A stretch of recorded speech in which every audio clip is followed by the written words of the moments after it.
Hi friends, இப்போ நம்ம இந்த ப்ளவுஸில் நான் ஒர்க் பண்ணியிருக்க மாதிரி இந்த மாதிரி பெட்டல்ஸ் இருக்குது இல்லைங்களா, இதை எப்படி நான் மேக் பண்ணேன்னு பார்க்கலாம். ஸோ அதுக்கு வந்து பார்த்திங்கன்னா நமக்கு தேவையான கலரில் நெட்டட் ஃபேப்ரிக் வந்து பார்த்திங்கன்னா ஸ்கொயராக கட் பண்ணிக்கோங்க. ஒரு 2x2 இன்ச்சஸ் இருந்தால் போதும், ஓகேங்களா. ரொம்ப பெருசாலாம் இந்த பெட்டலுக்கு தேவையில்லை. நான் வந்து ரொம்ப பர்ஃபெக்டாக கட் பண்ணலை, ஸ்கொயராக ஒரு 2x2 3 இன்ச்சஸ் இருக்கும்னு நினைக்கிறேன். அப்படியே ரேண்டமாக நானாக அப்படியே கட் பண்ணிக்கிட்டேன், ஏன்னா எனக்கு ஃபோல்ட் பண்ணால் எவ்வளோ வரும்னு தெரியுங்கிறது பொறுத்து. ஸோ நிறைய கட் பண்ணி வச்சுருக்கேன். ஸோ கொஞ்சம் கொஞ்சமாக நான் கட் பண்ணி அப்பக்கப்போ மேக் பண்ணி தான் ஸ்டிச் பண்ணுறேன். நான் இன்னும் இப்போ இந்த இடத்துல ஃபில் பண்ணணும். ஸோ இப்போ நான் உங்களுக்கு வந்துட்டு இதை எப்படி பண்ணுறதுன்னு சொல்கிறேன்.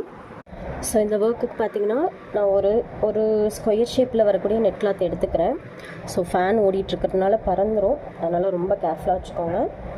ஸோ இப்போ இதை வந்து பார்த்திங்கன்னா இப்போ இது ஸ்கொயர் ஷேப்பில் இருக்குது பார்த்திங்களா, இந்த எட்ஜஸை கான்சென்ட்ரேட் பண்ணி அப்படியே ஃபோல்ட் பண்ணுங்கள், ஓகேங்களா. ஃபோல்ட் பண்ணிவிட்டு நெக்ஸ்ட்டு இதோட சென்டர் பாயிண்ட் இருக்கும் இல்லைங்களா, ஃபஸ்ட்டு ஹாஃபை இப்படி ஃபோல்ட் பண்ணுங்கள், நல்லா இப்படி அழுத்தி விட்டுக்கோங்க. நெட் கிளாத் கொஞ்சம் ப்ராப்பராக செட் ஆகாது தான், பட் ஆனால் நீங்கள் ஒன்ஸ் ஒர்க் பண்ணும்போது உங்களுக்கு அழகாக செட் ஆகிடும்.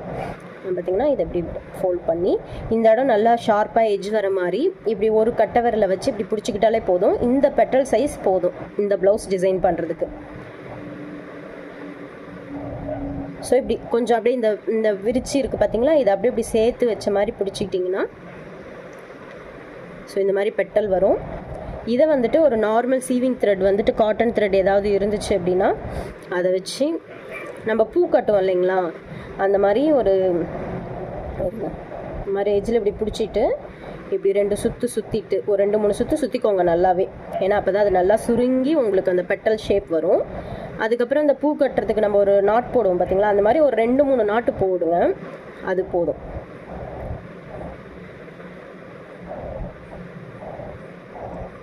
அவ்வளோதான், இதுவே போதும், நீங்கள் வேறு எதுவுமே பண்ண தேவையில்லை.